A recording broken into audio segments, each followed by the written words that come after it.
มาก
ดูแล้ววงกลมหลังแอน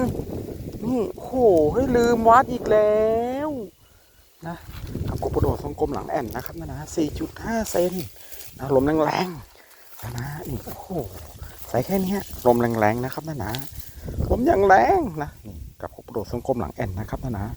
สับมันๆนะลมแรงๆนี้ใช้แอคชั่นเลยนะครับก็ฝากผลงานด้วยนะครับนะดูหมายมาดูหมายกัน